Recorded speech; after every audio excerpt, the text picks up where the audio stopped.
Leadership is about movement. It is about transition.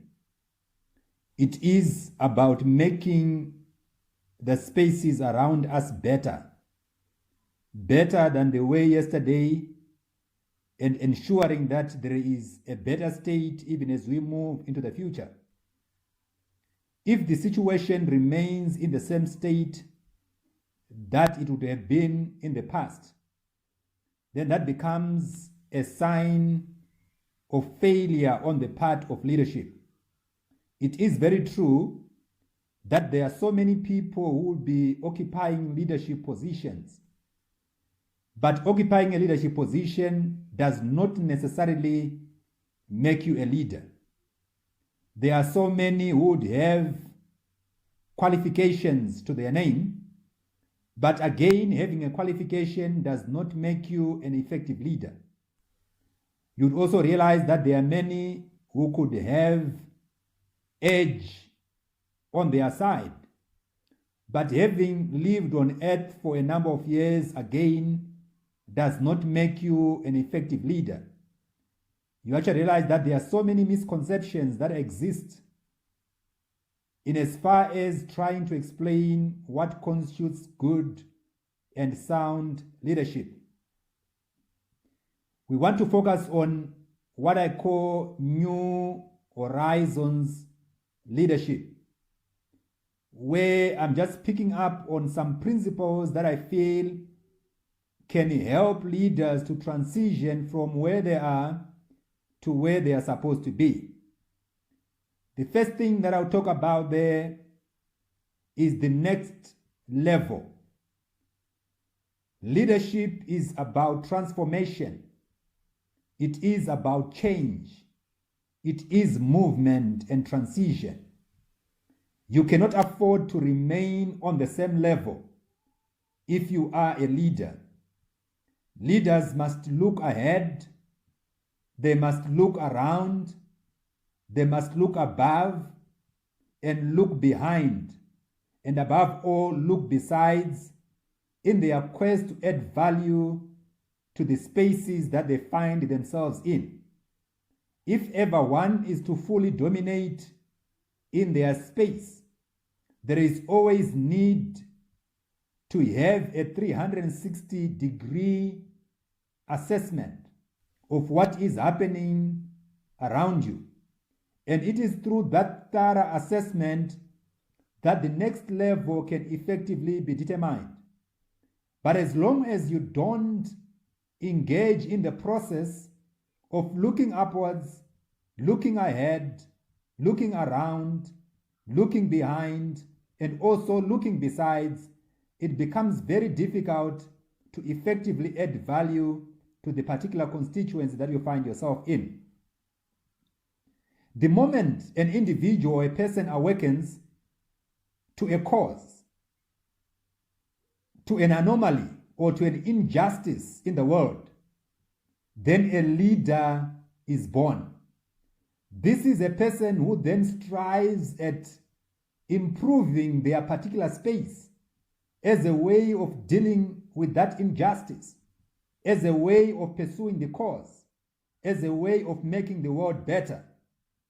The leader is then driven by the need to correct, the need to make the situation around them better, the need then to transition from the old order, which is not so good, to a new order, which is more ideal. The leader gets to a point where he or she is prepared to die for the cause. If you look around or throughout the ages, there have been men and women who were prepared to die for a cause. They were so convinced and so convicted to the effect that they were prepared to offload their lives for the very cause which was before them.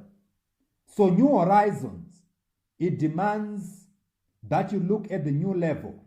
It demands that you focus your attention on something that is bigger than yourself.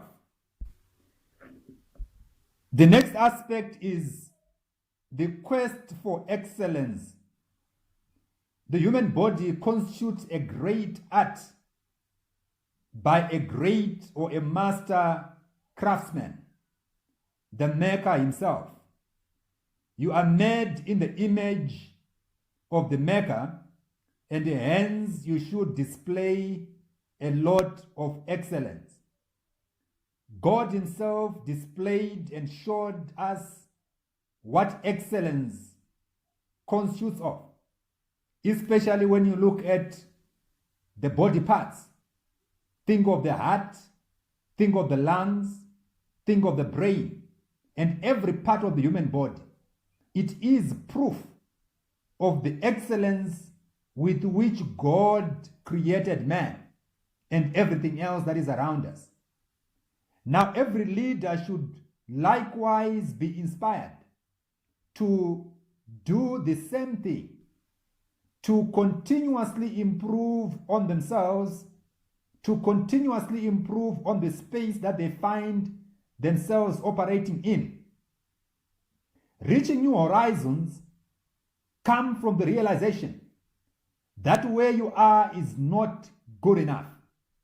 In as much as you might have achieved much in the past, but again, that is not good enough. Why? Because the world has taken a shift. Why? Because there is continuous change in the world around us. Excellence is developed by continuously engaging in it, by continuously being conscious of the fact that there is need to improve in the particular space that you are operating in. The great Anonymous had this to say: excellence is never an accident. It is the result of a high intention. It is the result of sincere effort, the result of intelligent direction, the result of skillful execution, and the vision to see obstacles as opportunities. Even Aristotle said that we are what we repeatedly do. Excellence, therefore, is not an act, but a prevailing habit. Any individual who desires to at least ensure that they move into new horizons, they move into new lands and new spaces to impact and to add value, they must, in one way or the other, be driven by excellence. New horizons demand that you win big at every stage. It is not about the sudden jump, but the planned achievement that builds up each and every day. It is the step-by-step commitment to something that is worthwhile. You cannot wake up at the high place one morning, do the necessary groundwork, commit to the daily steps. The ego was once an egg. Even the mighty lion was once a cub. It is always a day-by-day commitment. Think of winning very big and do it one day at a time. Winning in a big way today does not accomplish the goals of, does not mean accomplishing all the goals in one day. Remember that the tallest tree didn't grow all at once. But again, it was a day-to-day growth. The person who wins big daily automatically becomes a winner after a week. They also become a winner in the month. They become a winner in the year. Why? Because the daily wins add up to something that is bigger. The daily commitment unto greatness contains within it the secret to reach any place. New horizons are attainable as long as you commit to the daily wins. The next 24 hours is crucial to your success. As long as you commit yourself to adding value to your particular space and to yourself within the next 24 hours, and you repeat the process into the next 24 hours, then chances are very high that you stand to become a very effective leader. The leader should likewise understand and appreciate the relationship that exists between the heart, the head, and the hand. The heart of the leader entails understanding the concept or the principle of relationships. Be sensitive to people's needs. You cannot effectively serve them if you don't understand them. Understanding them is a matter of the heart. The fastest way to appeal to any person anyway is through the heart. If they know that you care for them, then you can get anything from them. Always touch their heart before you ask for the hand. The head of the leader entails being emotional.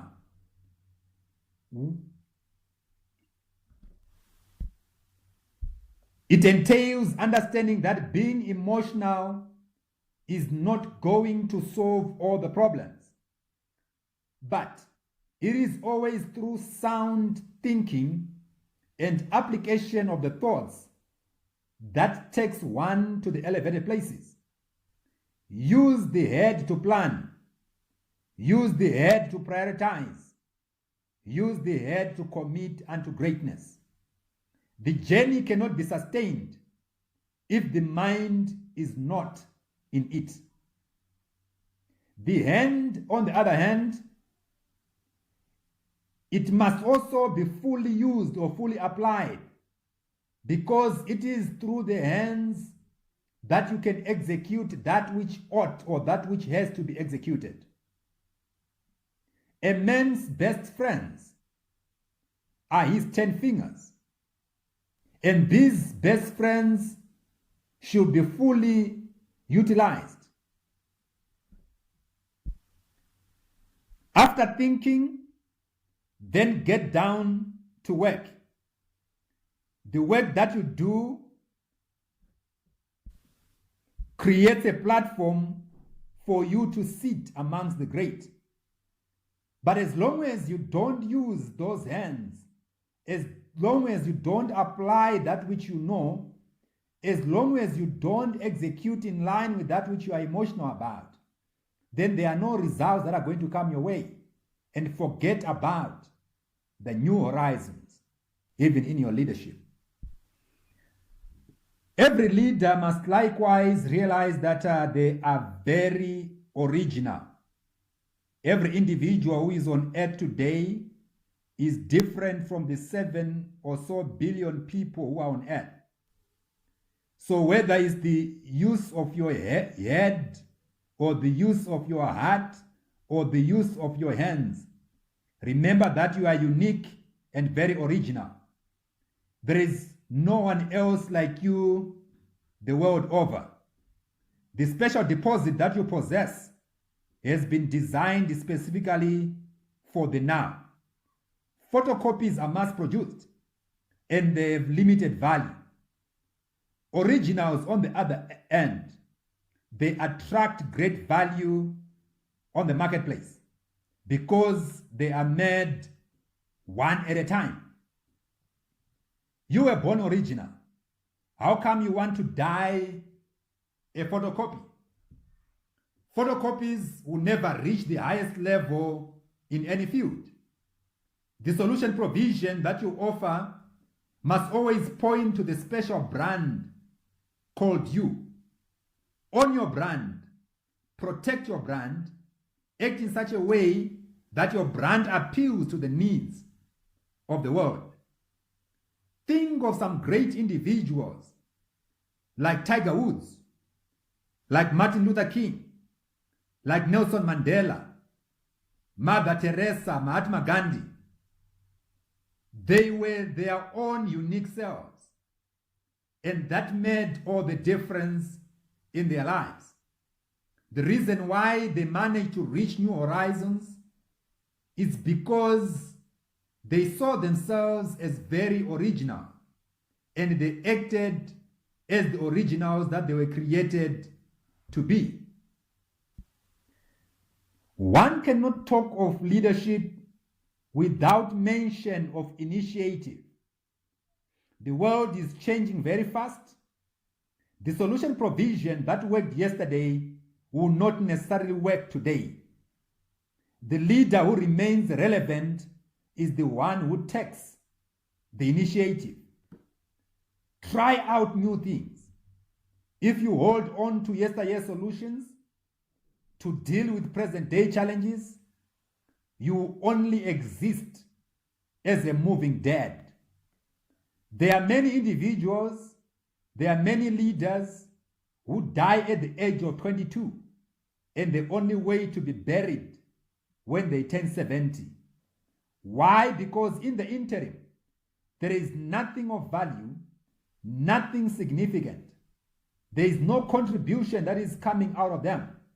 Instead, they are mainly maintaining the normal biological processes, breathing in and out, and probably waiting for the day that they finally die.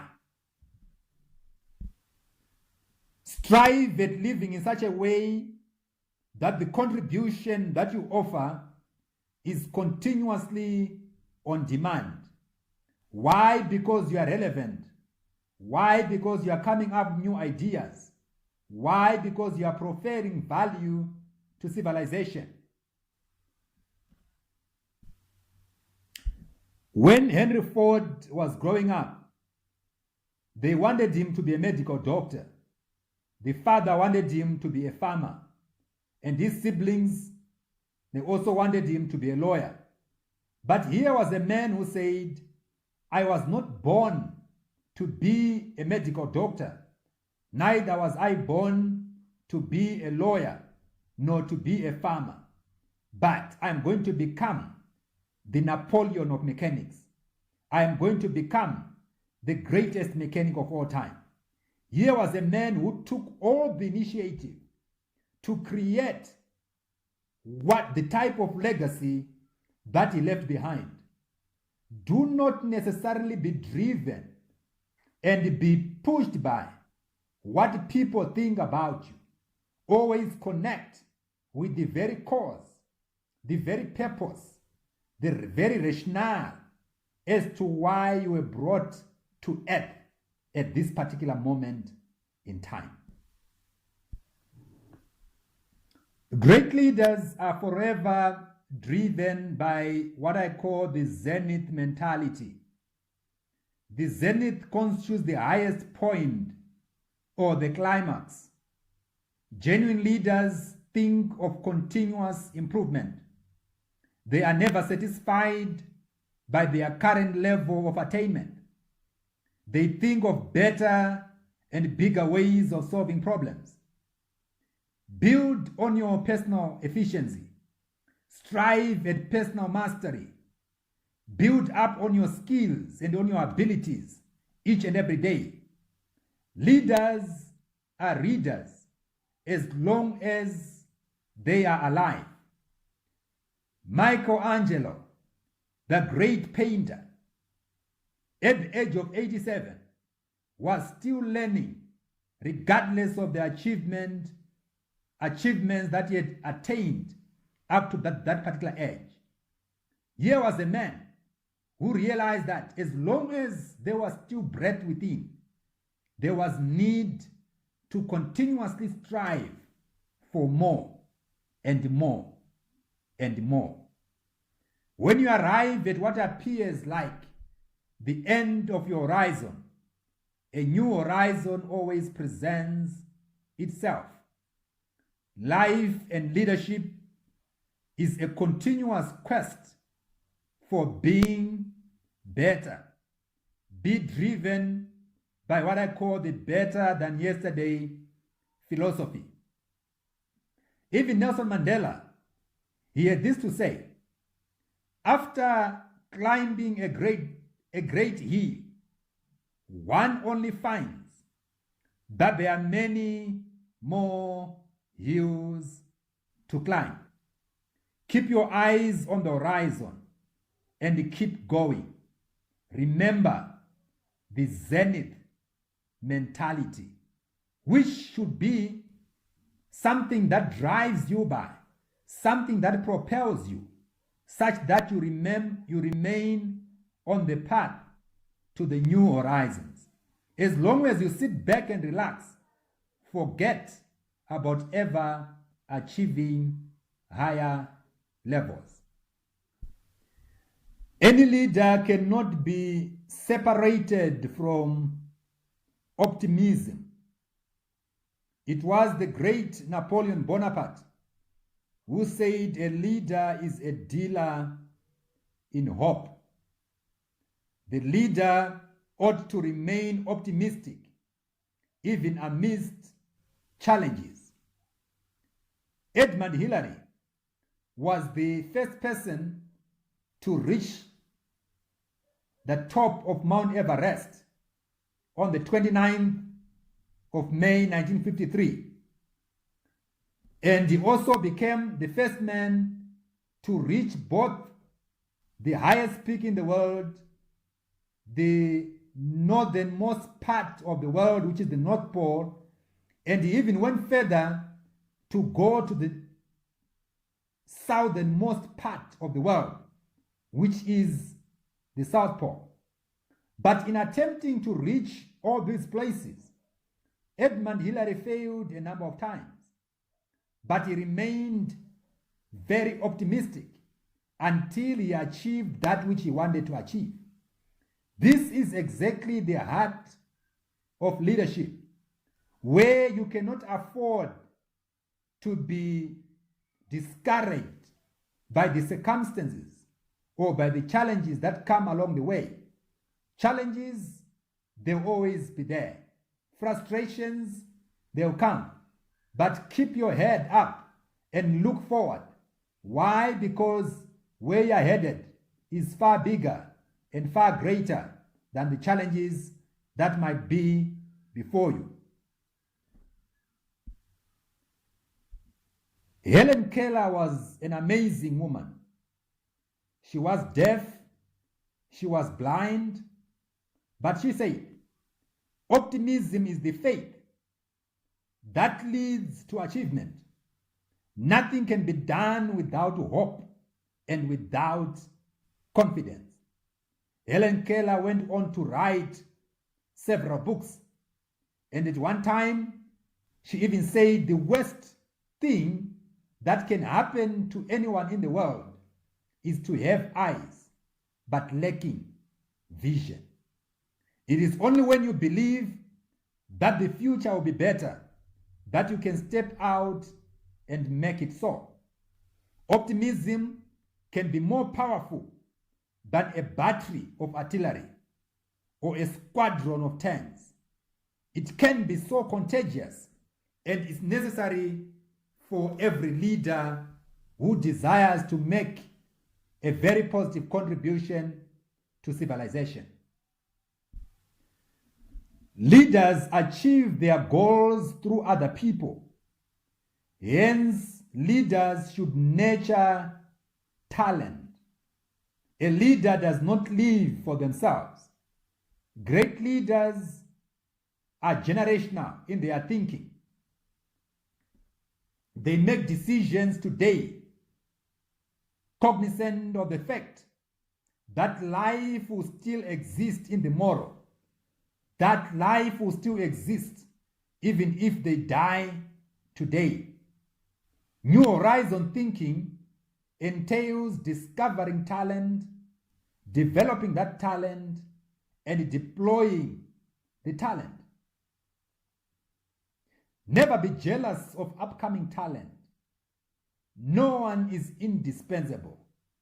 You arrived in the world that was already in existence, a world which had people, a world which you also leave behind, and you leave some people still within that world. One of the primary assignments of leadership, therefore, is to awaken talent, bearing in mind that everyone is born with some unique talents which must be offloaded to civilization. So as a result, a leader should act more like a midwife, ensuring that the talent fully blossoms or fully comes out and blossoms. Your talent and other people's talents can be likened to a flower. You have to fully tend it if you want something beautiful to come out of it. So strive at nurturing talent. And as you nurture talent, it becomes easy to reach new places, to reach new horizons. I would have done a disservice to my presentation if I don't talk about servanthood. The best way to transition from survival through success to significance is through the highway of servanthood. Leadership is service. You have to offer your very being to serve humanity. The easiest way to open opportunities unto greatness and impact is by serving the next person who is around. Martin Luther King said, everybody can be because anybody can serve. You don't have to have a college degree to serve. You don't have to make your subject and your verb agree to serve. You only need a heart full of grace, a soul generated by love. Strive at rendering more and better service than that which is expected of you. Do not even worry when people do not acknowledge or do not appreciate when you serve. Instead, find joy in knowing that you are like a candle that comes to mind when there is darkness. So if people think of you when they are in need, find joy in that because you are serving your generation. You are serving humanity.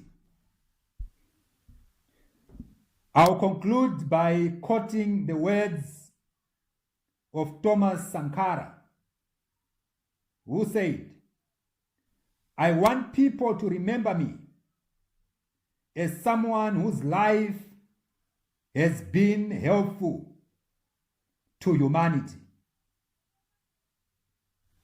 The bottom line is, there is need, but you commit yourself to fully serving humanity. Commit yourself to fully serving your generation. Commit yourself to adding value to civilization as long as you still have breath within. Because a time is going to come when you will not be able to offload that value which you have to offload. And as you offload that value, then you can indeed reach those new horizons that we are all striving to reach.